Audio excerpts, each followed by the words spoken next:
একদিকে প্রায় 200 বছরের পুরনো রাজবাড়ি, আর অন্যদিকে বর্ষার পানিতে ডুবে থাকা বিস্তীর্ণ জলরাশি।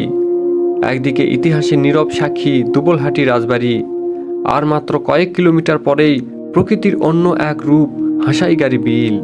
আজকের যাত্রা শুধু একটি জায়গা থেকে আরেকটি জায়গায় যাওয়ার গল্প নয়।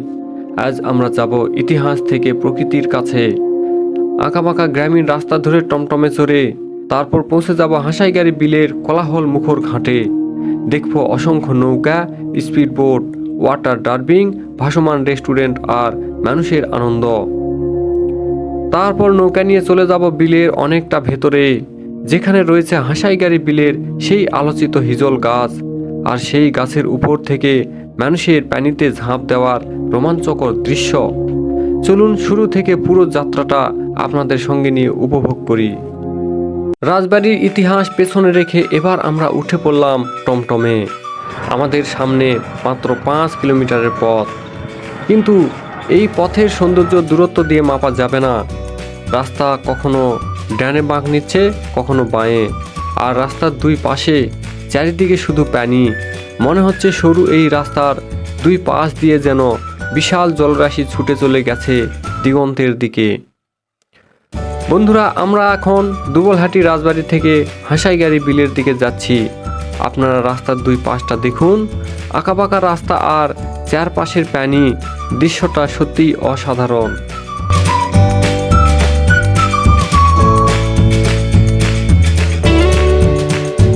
বাংলাদেশের বিল শুধু পানির জায়গা নয়, একটি বিলের সঙ্গে জড়িয়ে থাকে মানুষের জীবন, কৃষি, মাছ, নৌকা, বর্ষা আর গ্রামীণ সংস্কৃতি। বর্ষায় যে মাঠগুলো পানিতে ভরে যায়, শুষ্ক মৌসুমে সেখানেই আবার কৃষিকাজের চিত্র দেখা যায়। অর্থাৎ প্রকৃতির এই জলরাশি শুধু সৌন্দর্য নয়, গ্রামীণ মানুষের জীবনযাত্রারও একটি অংশ। হাসাইগাড়ি বিলকে ঘিরেও স্থানীয় মানুষের জীবন জীবিকার এমন সম্পর্ক রয়েছে। আজ আমরা পর্যটক হিসেবে যে পানি দেখছি, স্থানীয় মানুষের কাছে এই পানি বহু দিনের পরিচিত জীবনযাত্রার অংশ। কিছুক্ষণ আগেও আমরা ছিলাম প্রায় নিরিবিলি গ্রামের পথে, কিন্তু হাসাইগাড়ি বিলের কাছাকাছি আসতেই দৃশ্যটা হঠাৎ বদলে গেল। রাস্তার পাশে দেখা গেল অনেক যানবাহন, আছে মাইক্রোবাসের জায়গা, পাশেই রয়েছে রেস্টুরেন্ট, আর সবচেয়ে বেশি চোখে পড়ছে মানুষের ভিড়। বন্ধুরা, মনে হচ্ছে আমরা সত্যিই একটি জনপ্রিয় ভ্রমণ কেন্দ্রের কাছে চলে এসেছি।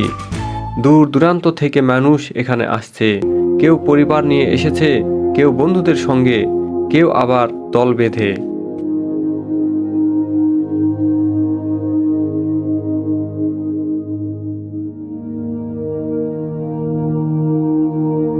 রাস্তার পাশে ছোট বড় খাবারের দোকানও রয়েছে। একসময় এই জায়গাগুলো হয়তো ছিল মূলত স্থানীয় মানুষের চলাচলের পথ, কিন্তু পর্যটকের সংখ্যা বাড়ার সঙ্গে সঙ্গে এখানে গড়ে উঠেছে খাবারের দোকান, রেস্টুরেন্ট, নৌকা ভাড়া এবং নানা ধরনের বিনোদনের ব্যবস্থা। এভাবেই একটি প্রাকৃতিক জায়গা ধীরে ধীরে পর্যটন কেন্দ্রিক অর্থনীতির সঙ্গে যুক্ত হয়ে যায়। স্থানীয় মানুষের জন্য তৈরি হয় নতুন আয়ের সুযোগ।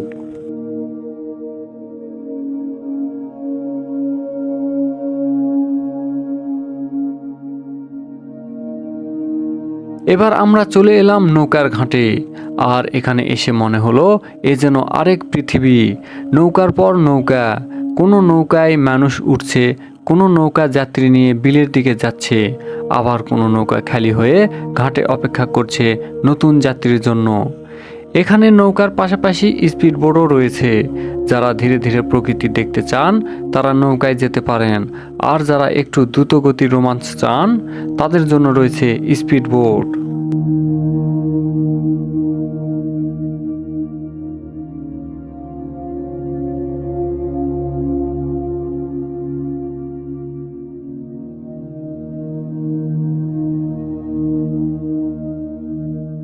রাস্তার উপর দাঁড়িয়ে বিলের দিকে তাকালে যতদূর চোখ যায় শুধু পানি। এমন দৃশ্য দেখলে মনে হয় এই পানির যেন কোনো শেষ নেই। দূরে আকাশ আর পানির রেখা একসঙ্গে মিশে গেছে। বর্ষাকালে বাংলাদেশের বিলগুলো যে এতটা বিস্তৃত ও সুন্দর হয়ে উঠতে পারে, হাসাইগাড়ি বিল তারই একটি চমৎকার উদাহরণ।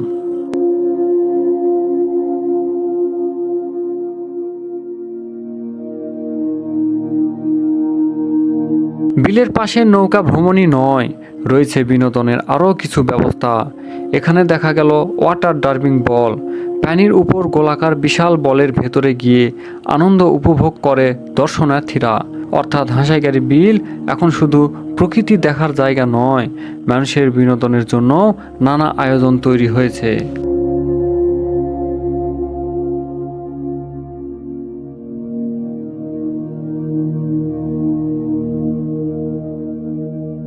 আরও একটু সামনে এগিয়ে গেলেই চোখে পড়ল আরও চমৎকার একটি দৃশ্য। পানির উপর ভাসমান রেস্টুরেন্ট, চারদিকে পানি, আর সেই পানির মাঝেই মানুষ ঘুরে বেড়াচ্ছে, বসে গল্প করছে, সময় কাটাচ্ছে। ভাই, জায়গাটা সত্যিই অসাধারণ। চারপাশে যদি পানি থাকে, সামনে যদি প্রকৃতি থাকে, আর এমন একটা পরিবেশে বসে খাবার খাওয়া যায়, তাহলে ভ্রমণের আনন্দটা আরও বেড়ে যায়।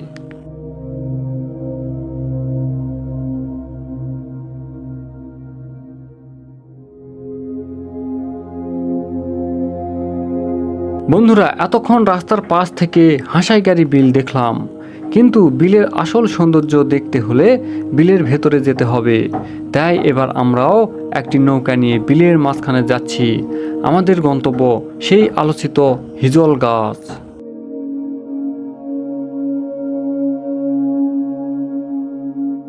নৌকা যখন ঘাটে ছেড়ে ধীরে ধীরে বিলের ভেতরে ঢুকতে শুরু করলো, তখন চারপাশের দৃশ্য পাল্টে গেল।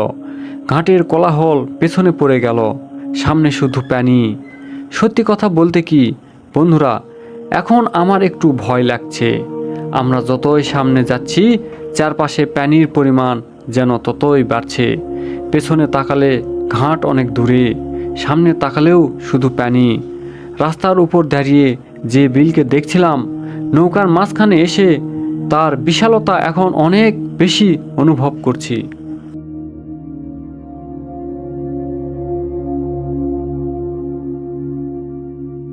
ডানে পানি, বাঁয়ে পানি, সামনে পানি, মাথার উপরে বিশাল আকাশ। মনে হচ্ছে আকাশ আর পানি যেন অনেক দূরে গিয়ে এক জায়গায় মিলেছে। নৌকার নিচে পানির ঢেউ, চারপাশে বাতাস, আর মাঝে মধ্যে দূর থেকে ভেসে আসছে অন্য নৌকার শব্দ। এমন মুহূর্তে বুঝতে পারি, প্রকৃতির কাছে গেলে মানুষ নিজের ব্যস্ততা, চিন্তা আর ক্লান্তি কিছুক্ষণের জন্য হলেও ভুলে যেতে পারে।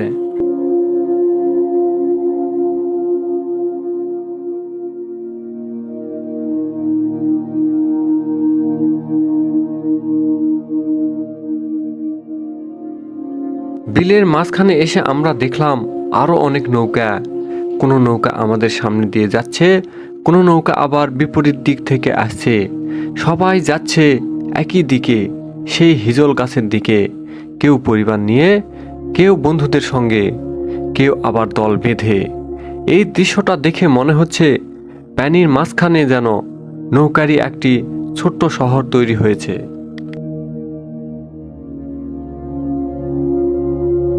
বন্ধুরা, অবশেষে আমরা সেই জায়গার কাছে চলে এসেছি।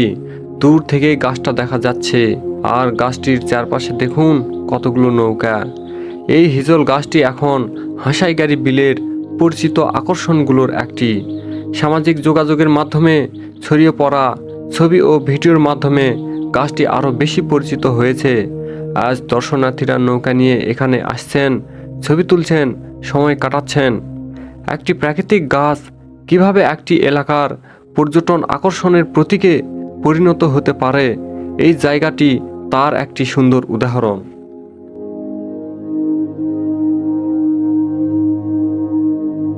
আর এখন আমরা যে দৃশ্যটা দেখতে পাচ্ছি, সেটা সত্যিই রোমাঞ্চকর।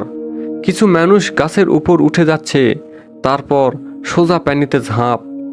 আহা, কি সুন্দর একটা দৃশ্য! সত্যি বলতে কি, এই দৃশ্য দেখে আমারও মনে হচ্ছে যদি আমিও একবার ঝাঁপ দিতে পারতাম, কিন্তু সাহসও কম লাগছে না। এত বিশাল পানির মধ্যে দাঁড়িয়ে গাছের উপর থেকে ঝাঁপ দেওয়া দেখতে যতটা সহজ, করতে নিশ্চয় ততটা সহজ নয়। তবে এমন কোনো কাজ করার আগে অবশ্যই পানির গভীরতা, নিচের অবস্থা এবং নিরাপত্তা বিষয় নিশ্চিত করা জরুরি। আমরা কিছুক্ষণ এখানে অবস্থান করলাম। দেখলাম একের পর এক নৌকা এসে থামছে। কেউ ছবি তুলছে, কেউ গল্প করছে, কেউ গাছের দিকে যাচ্ছে, আবার কেউ শুধু নৌকায় বসেই দৃশ্যটা উপভোগ করছে। এর মধ্যে চোখে পড়ল মেয়েদের একটি দলও নৌকা নিয়ে সেই হিজল গাছের দিকে যাচ্ছে। তাদের আনন্দ, হাসি আর উচ্ছ্বাস দেখে সত্যিই ভালো লাগছে।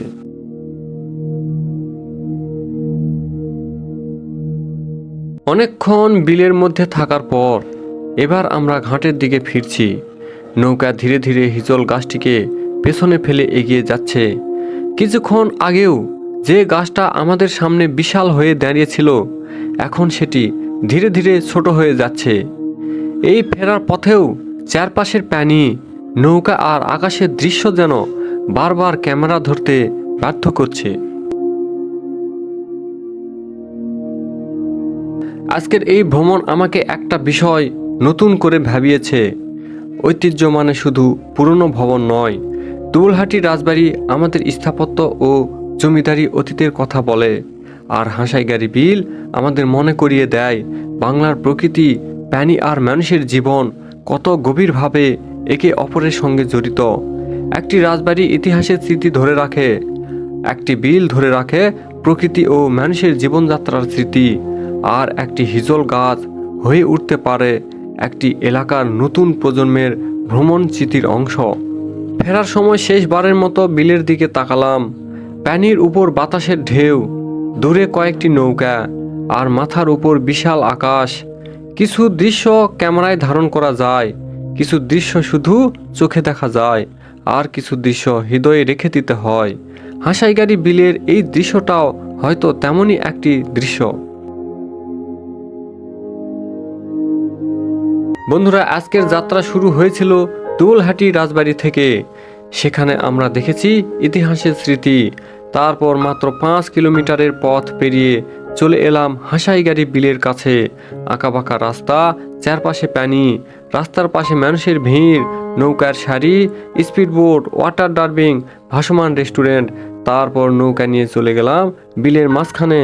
দেখলাম সেই আলোচিত হিজল গাছ, দেখলাম মানুষ গাছ থেকে পানিতে ঝাঁপ দিচ্ছে, দেখলাম পরিবার, বন্ধু আর মেয়েদের দল নৌকা নিয়ে বিলের সৌন্দর্য উপভোগ করছে।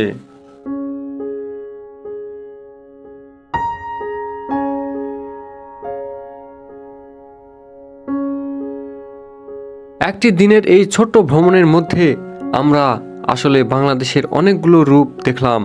ইতিহাস, ঐতিহ্য, গ্রাম বাংলার জীবন, বর্ষার প্রকৃতি, জলরাশি, নৌকা আর মানুষের আনন্দ।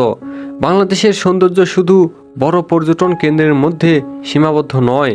আমাদের প্রত্যন্ত গ্রাম, বিল, নদী, পুরনো রাজবাড়ি আর মানুষের জীবনযাত্রার মধ্যেও লুকিয়ে আছে অসংখ্য গল্প।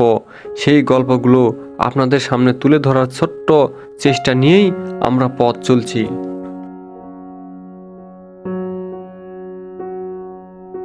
বন্ধুরা, আজকের হাঁসাইগাড়ি বিল ভ্রমণ আপনাদের কেমন লাগলো সেটা অবশ্যই কমেন্ট করে জানাবেন। এমন আরও ইতিহাস, ঐতিহ্য আর প্রকৃতির গল্প দেখতে আমাদের সঙ্গে থাকুন। আবার দেখা হবে বাংলাদেশের অন্য কোনো সুন্দর জায়গায়, অন্য কোনো গল্প নিয়ে। ততক্ষণ পর্যন্ত ভালো থাকুন, সুস্থ থাকুন।